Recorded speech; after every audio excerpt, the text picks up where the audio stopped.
আমি খালি একটা ছোট্ট অনুরোধ করব বিএনপিকে, যদি ইনশাল্লাহ বাংলাদেশ জাতীয়তাবাদী দল সামনে যাবে, গত 9 মাসে আমি বিএনপির মধ্যে সাংঘাতিক ইনক্লুসিভিটি দেখেছি, মেন্টালিটি দেখেছি, সবাইকে নিয়ে কাজ করার, এটাকে আমি অত্যন্ত সাধুবাদ জানাই। কিন্তু আমি একটা অনুরোধ করব, সব কিছু জাতি গঠন প্রক্রিয়া এক হবে না, তাহলে তো ডেমোক্রেসি থাকে না।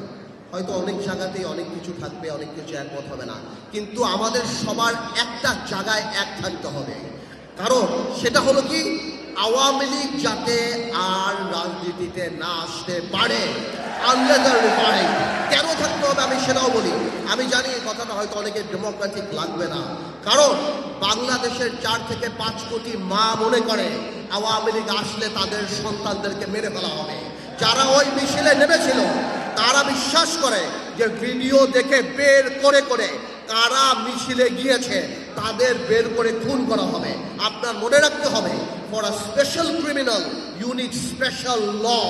আপনি সাধারণ ল দিয়ে স্পেশাল ক্রিমিনালের বিচার করতে পারবেন না। আওয়ামী লীগ তার মেধায় রাজনীতিতে বিশ্বাস করে না, প্রতিশোধে বিশ্বাস করে। খুব শীঘ্রই আওয়ামী লীগের আওয়াজ নরম হয়ে যাবে, বলবে যারা উপলব্ধি করেছে আসেন আমরা একসাথে কাজ করি, এরা জঙ্গি।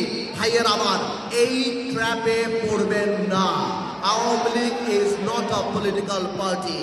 বাংলাদেশের প্রত্যেকটা মানুষ যারা ফেসবুকে লাল করেছিল তাদের জীবন লাল করে বলবে, ধ্বংস করে বলবে। এই একটা জায়গায় খালি আমরা থাকি, আওয়ামী লীগের ব্যাপারে পুরা জাতি আমাদের একসাথে থাকতে হবে। আমি আবার আন্তরিকভাবে ধন্যবাদ জানাচ্ছি এই ধরনের অনুষ্ঠান করার জন্য।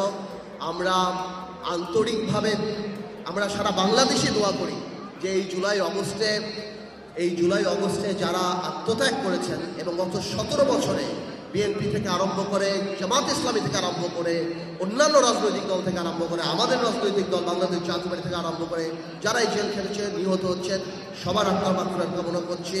ইনশাল্লাহ নতুন স্বপ্ন আমরা দেখব, নতুনভাবে দেখব।